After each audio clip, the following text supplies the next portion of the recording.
Let's speak to Dan Sodergren, who's a technology expert. So, Dan, do you think Meta are just copying Twitter? Well, Mark Zuckerberg is famous for doing exactly that, and I don't think I have to be. Hopefully, I won't be sued for saying so. But he's quite famous for copying things.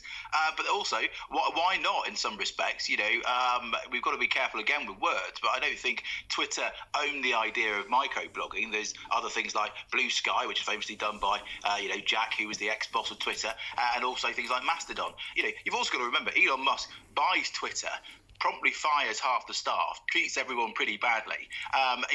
Is almost a textbook of how not to run a tech company. Twitter then breaks. He has to start imposing bizarre laws. It becomes a toxic place. And then not only are people leaving, advertisers are leaving, but you've got to remember also Elon Musk must have a very bizarre view of the world, because he believes that he owns the people forever if they don't work for them. Well, what did he expect the developers to do? They were going to go work for a tech company. It just happens that I'm guessing Mark Zuckerberg was open-armed and very happy to meet them. What does it feel like using Threads? Does it feel just like Twitter, or are there differences? Well, I think the difference here is how it feels because of the culture of the place. Because most of the people are coming from Instagram, this thing's linked to Instagram, which is why it's so quick.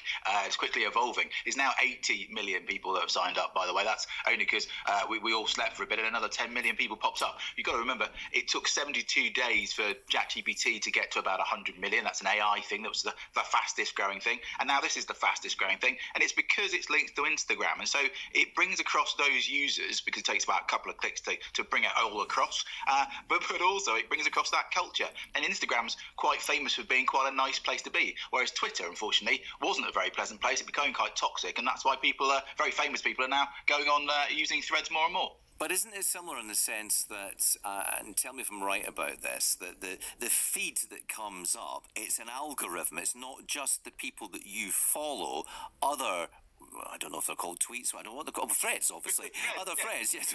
When other threads come up from other people, isn't there the possibility that you might start receiving threads from people who are toxic?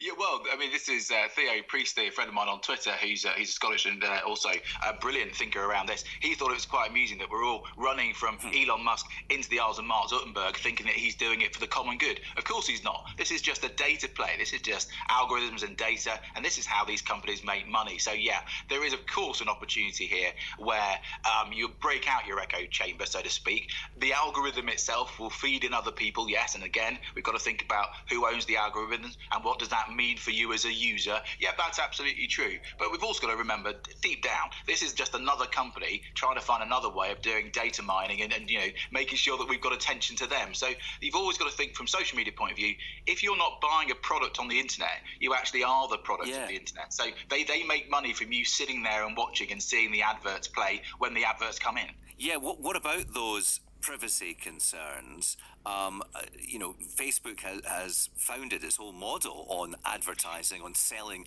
our data. Maybe Twitter hasn't done that to the same extent. Do you think that people should be worried about what Meta might do? I think people, and we're talking about people in governments as well, they should be absolutely worried about this. Exactly why we had the Monopolies and Mergers Commission and things like that, for goodness sake. This is why it's not launched in Europe, because Europe's saying, oh, well, wait a minute, this is too much power in the hands of only one person. We've got to remember, Mark Zuckerberg, obviously the boss of all these things, WhatsApp as well as Facebook, Instagram, all the rest of it. It's almost like he's owning the whole of social media. Now, you might not have liked what Elon Musk was doing, but at least he was a different person. So you could very much argue this is now a monopoly problem, and Facebook now has a monopoly of everything. And I think if we're honest, deep down we all know monopolies are never good for the consumer, and they're most probably not that good for society. And Dan, just very briefly, you mentioned other rival social networks like Mastodon and Blue Sky, which became popular to some extent following Twitter's problems, but they never really took off in the same way. Threads has become huge just in the space of a few days. Why is that? Well, this is its killer feature, so to speak. It's distribution.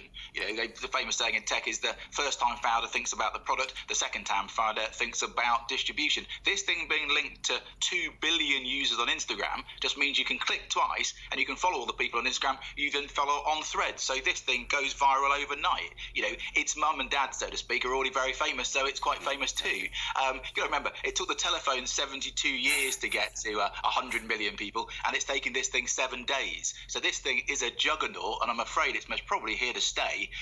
But whether it should be or not, well, I think that's a thing for governments to start to consider, because we've got to make sure that one person can't have all the power in all the world, is my thought. But there you go, that's a different point entirely. All right, Dan Sodergren, technology expert. Thanks so much indeed for that.